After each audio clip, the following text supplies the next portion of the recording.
nuwun kakek.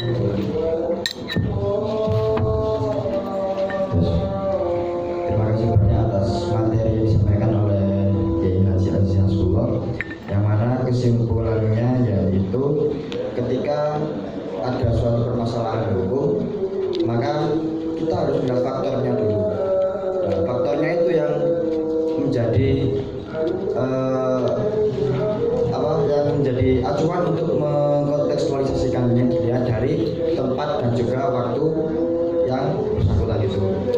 Untuk selanjutnya kita buka sesi tanya jawab, akan dibuka dengan 3 pertanyaan. Oke, 3 pertanyaan. Monggo. Dari Gus Anam, monggo.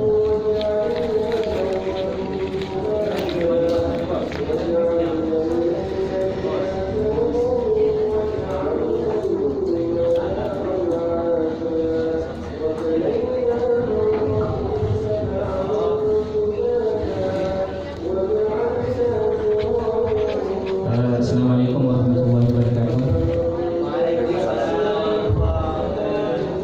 Langsung saja modern ini dunia serba canggih, dunia serba teknologi, sampai kita kenal dengan era revolusi industri 4.0. Banyak kita temukan aplikasi-aplikasi di Android kita, di HP kita, sampai kuliah sekarang itu cukup dengan aplikasi Zoom, terus Google Meet dan lain-lainnya. Yang saya tanyakan jadi bagaimana hukumnya akad nikah menggunakan aplikasi-aplikasi tersebut seperti Google Meet dan Zoom dan lain-lainnya. Dan pertanyaan kedua, kalaupun boleh, bagaimana cara menghubungkannya dengan kitab Turos? Maksudnya dalam kitab Turos gimana gitu? Oke, syukur dari kami. Assalamualaikum warahmatullahi wabarakatuh.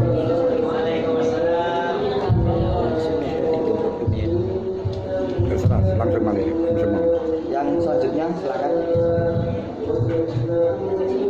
Terima kasih atas waktunya. Sini saya ingin bertanya beberapa hal.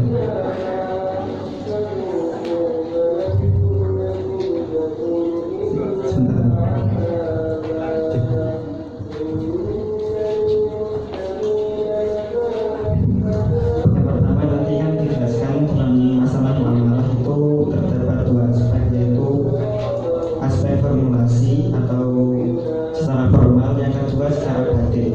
Yang mana yang paling ditekankan dalam muamalah ini, yang penting batinnya itu tarotin, walaupun formulasinya itu tidak seperti itu. Tapi kalau kita tinjau di dalam pembahasan fikih itu, kita lihat itu bagaimana cara kita itu secara formulasi maupun batin itu sesuai dengan kitab Turos. Misalkan dalam permasalahan tadi jual beli najis, itu kan kalau kita memang formulasinya itu atau formalnya itu akadnya B.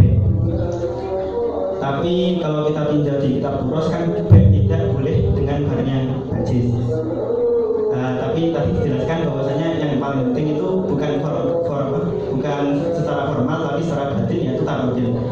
Dalam zaman sekarang itu jual beli dengan barang najis itu tidak apa-apa karena ya sama-sama itu. Tapi kalau kita tinjau di pembahasan berikutnya, kenapa kok formulasi itu juga penting? Sehingga kita temukan bahwasanya formalitas dari dengan barang yang najis ini kita tarik ke dalam formula lain seperti ijarah bidimah atau hibah dan biadin. Itu bagaimana menanggapi itu? Apakah formula dalam hal muamalah ini juga tidak penting? Kita masuk ke akad apa dengan redaksi kitab Turos yang seperti apa? Itu yang pertama. Yang kedua itu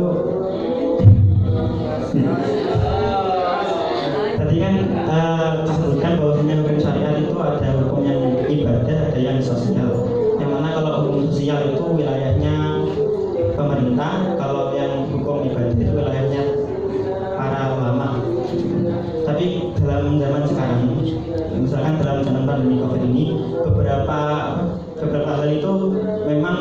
ditekankan oleh pemerintah. Misalkan tidak boleh sholat Jumat atau penutupan masjid karena terjadi COVID. Itu bagaimana? Padahal kan itu kan permasalahan ibadah. Seharusnya ibadah itu dikembalikan ke ulama atau dikembalikan kepada ulama. Seperti itu. Terima kasih. Yang ketiga terakhir.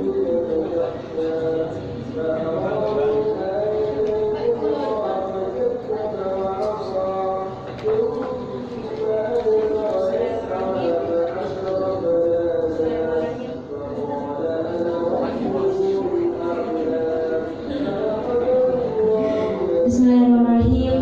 Saya izin bertanya, Yai. Apa pendapat antum, Yai, tentang multiple akad atau ta'adudul akad pada zaman sekarang?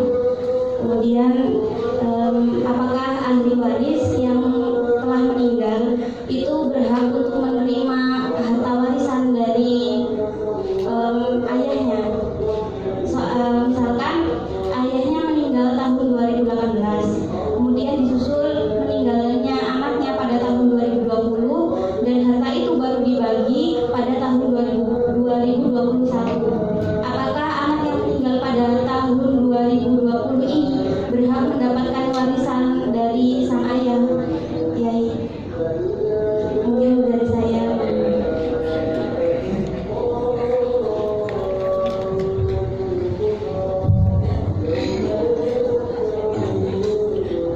Pertama, masalah nikah. Niku la nikaha illa bi huduri waliyin wa syahidai adlin. Di dalam nikah itu harus hadirnya wali dan hadirnya saksi. Di dalam Zoom itu tidak bisa dikatakan hadir. Yang hadir itu gambarnya. Itu sudah juga pernah dibahas. Jadi karena tidak sama dengan transaksi yang lain. Karena kalau transaksi yang lain itu cukup dengan tarodin. Tapi kalau dalam nikah ini mabnyun alal ikhtiyar khaufan mimma yatawalladu minhu minal tawarus al fasidah wa zina al muhabbadah. Zina nikah itu harus dengan dasar yang hati-hati, disebabkan nikah tersebut konsekuensinya adalah waris-warisan yang fasid kalau keliru, dan kemudian zina yang selama-lamanya. Dan al-aslu fil abdo al-hurmah. Halal aku abdo itu aslinya kurma. Abdo itu paham ya? Buduk, nasi buduk. Nah itu kurma. Dan al-abdo lillah. Abdo itu miliknya Allah. Oleh karenanya ta'abud, miliknya Allah. Tidak bisa dengan tarodin, tidak bisa dengan ridho-ridhoan. Makanya sudah saya kasihkan saja, saya pinjamkan, saya ikhlaskan, tidak bisa. Oleh karenanya tidak bisa dengan esensi muamalah seperti hanya akad jual beli. Karena itu harus cocok di dalam masalah sesuai dengan hadisnya, yaitu bihuduri syahidai adlin, bihuduri bagian wala wa syahidai adlin, wa man akaka bilari huduri waliyin wala syahidai manilaku batilun. Nah, makanya walaupun Zoom kalau sama-sama hadir tidak apa-apa, tidak karena Zoomnya, jadi pakai Zoom, pakai HP, tapi sama-sama hadir tidak masalah. Nanti yang dipermasalahkan masalah hudurnya. Lain kalau taukilnya saja nggak masalah. Taukilnya pakai HP, itu pakai apa? Itu pernah dilakukan oleh Bupati Mojokerto pada tahun berapa itu, 8 berapa itu, sehingga dibahas di situ Bondo yang dihukumi tidak sah. Lalu pada waktu Gus Dur memberi sambutan yang waktu itu masih menjadi PBNU, dia mengatakan kalau menurut saya ya sah-sah saja dengan catatan. Nah, nanti setubuhnya ya harus pakai Zoom.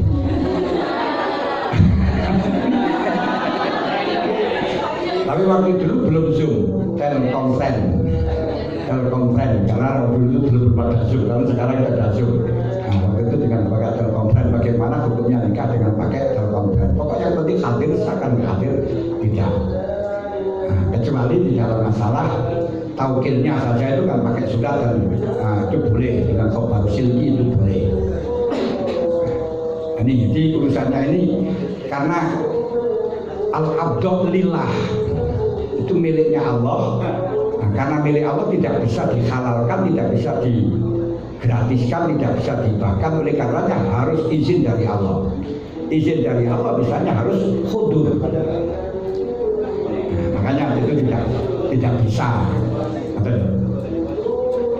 Kedua, di dalam masalah transaksi, masalah najis seperti tadi secara formal gak sah, tapi secara esensi asalkan beda sama itu sah. Itu menurut Syafi'i. Kalau menurut Imam Hanafi, jual beli itu tidak harus suci, karena yang mengatakan najis itu tidak ada dasar yang konkret. Hanya Rasulullah mengatakan Rasulullah an samanil kalbi wa ujratil baghi. Nah, samanil kalbi ini menurut Imam Syafi'i karena najisnya. Nah, kalau najisnya berarti menjual barang najis tidak sah. Tapi cara Hanafi tidak, karena asu itu tidak ada dalil yang mengatakan najis. Baik Quran dan hadis tidak pernah mengatakan asu itu najis. Tidak ada. Nah, yang ada tidak walakul kalbu fi nayahatikum wal yaksihu satamaratin ihdahuna biduro. Kalau ada wadah di dilan asu harus dibasuh kali 7, salah satunya dengan debu. Secara Imam Syafi'i ini dalil isyarah. Dalil isyarah itu mana yang dinyatakan wakusidku ala idmarin wadala ala ghairu maksudin, menunjukkan hal yang tidak dimaksud. Berarti kalau Rasulullah mengatakan wajib dibasuh, berarti ini dalil kuat menunjukkan bahwa asu itu najis. Hanya itu ada verifikasi. Tapi dari Imam Malik, Hanafi juga menjawab, apakah hal yang wajib dibasuh itu najis? Jangan diponis. Kita wajib mandi juga wajib membasuh, tapi tidak najis. Kita wudhu juga harus membasuh, tapi tidak najis. Yang sehingga terjadi perbedaan bagaimana hukumnya menjual barang najis. Yang disepakati tidak sah adalah hal yang tidak manfaat. Yang tidak manfaat karena dalam firman Allah diantaranya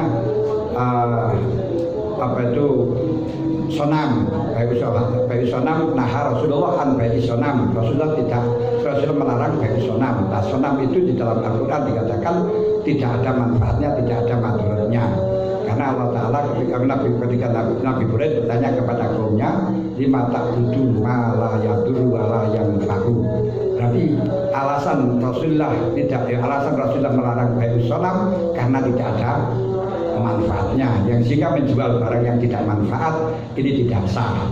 Namun hal ini bisa kita aktualisasikan, hal-hal yang dulu tidak manfaat sekarang manfaat, maka yang dulu tidak sah sekarang sah.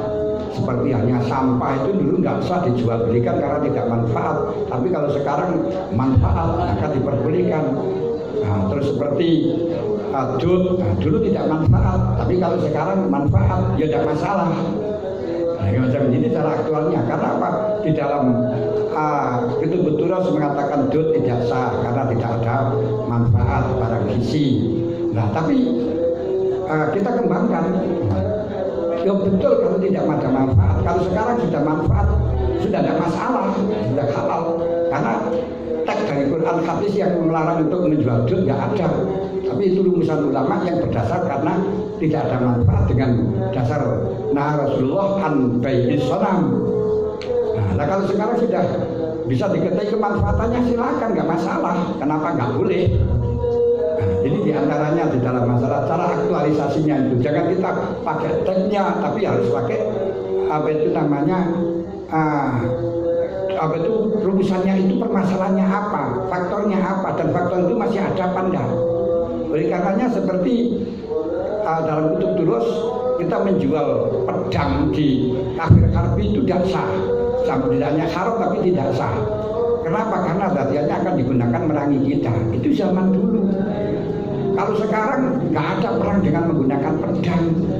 Berarti yang nggak boleh itu ya pakai medsos pakai. Nah, nggak boleh itu menjual dengan alat apa itu perang, yaitu senjata. Kalau pedang nggak masalah, karena menjual pedang nggak ada yang digunakan untuk perang. Ini kita harus berubah dari kitab salaf, tapi bukan berarti kutub salaf berubah, enggak. Nanti kita kembangkan dengan kita aktualisasikan sekarang. Kemudian lepas daripada mazhabnya Hanafi, kalau kita mengikuti Imam Syafi'i yang kemudian tidak sah, perlu Anda ketahui bahwa yang dimaksud tidak sah itu tidak bisa diperkarakan di pengadilan. Yang dimaksud tidak sah itu tidak diperkarakan di pengadilan. Makanya Anda jual najis sama dengan penajis menjual pupuk, nah misalkan di situ hal itu akan diperkarakan di pengadilan, tidak ada masalah. Yang tidak boleh itu nanti kalau akan dilaporkan ke pengadilan, maka di pengadilan tetap akan dibatalkan. Nah, oleh karenanya di dalam kitab fikih bai'ul mu'athah itu boleh selama hal yang hakiro. Nggak usah transaksi pun boleh selama hal yang hakiro, bukan khotiro. Hakiro itu bagaimana? Suatu hal yang ketika digegerkan tidak mungkin akan dibawa ke pengadilan. Sebab kata sah itu nanti akan dibatalkan atau dibenarkan oleh pengadilan. Makanya kalau sekarang sah jangan dihukumi salafat kalqarib sama dalam Syafi'i sah. Nah, itu hanya bahan untuk bagaimana pemerintah merumuskan undang-undang. Tapi untuk sah dan tidaknya di Indonesia rujukannya kepada OJK, bukan kepada fikih. Nah, kemudian kalau di situ akad fasid, bagaimana kalau dilaksanakan berarti akad fasid. Akad fasid itu haram ingko soda bitahqiqal akdil fasid. Kalau kita tujuannya melakukan akad fasid, kalau untuk sarana untuk tawassul di salamatil haq, no problem, nggak masalah. Jadi dalam masalah jual najis seperti tadi itu, bagaimana kalau secara fikih tidak sah? Ya silakan, tidak fikih tidak sah. Nanti kita tahu tidak sah ini artinya kalau di dalam pengadilan dan fikihnya di dalam pengadilan menggunakan fikihnya Imam Syafi'i. Kalau di Indonesia, ya sah dan tidaknya, ya sama lihat syaratnya jual beli di sana bagaimana, najis boleh enggak, pupuk kandang itu boleh apa enggak, harus kembali ke sana. Karena kita akan kena hukum hakim yang yarfa'ul khilaf. Keputusan hakim akan bisa membubarkan semua perbedaan pendapat. Ini yang harus dikontekstualisasikan, harus diaplikasikan di dalam masalah fikih dalam menjabarkan semacam ini. Ini kadang-kadang nggak paham semacam itu, suara harus ini halal nggak sah, berarti haram, nggak ada itu istilahnya. Paham ya? Nah, ini untuk yang apa itu namanya menjual barang najis. Terus yang kedua tadi apa? Permasalahan ibadah di masa pandemi. Nah, kalau ibadah dalam masa pandemi, kalau ibadah sah dan tidaknya ini bukan urusan pemerintah, karena wilayahnya pemerintah itu kepada semua rakyat baik kecil dan besar, tapi hal yang sosial, hal yang zahir. Tidak bisa pemerintah menghukumi sah dan tidaknya sesuatu, fasad dan tidaknya, sesat dan tidaknya. Ini gak boleh pemerintah menuntut semacam itu. Makanya kasus di Malang dulu masalah Gus Roy itu saya menyayangkan. Ini pemerintah model apa itu? Gus Roy yang dipenjara karena sholat dengan pakai terjemahan. Entah Malang mana itu dulu. Lawang itu gak pernah pemerintah menghakimi atau mengatakan fasad sesat. Gak ada wilayah pemerintah, itu wilayahnya ulama, dan itu pun menurut Hanafi sholat dengan terjemah itu halal. Ini kan gayanya Pak Harto dengan menggunakan alat MUI itu saja, yang mestinya sudah layak untuk dibubarkan zaman reformasi sekarang ini, mestinya kan gitu. Iya, karena sudah tidak berfungsi, itu tidak bisa pemerintah untuk membuat hukum dengan pakai dasar agama, itu tidak boleh. Tapi dalam undang-undang harus tidak boleh nyimpang dengan agama, tapi bukan berarti cocok dengan teks agama. Memang dalam fikih Syafi'i dikatakan la siyasata illa ma wafaqa syar'u. Tidak ada hukum siasah kecuali harus cocok dengan syariat. Wala yata'adda ila siyasatin wala yata'adda ala kamila siyasatin li annaha awhamun wa dhununun. Tapi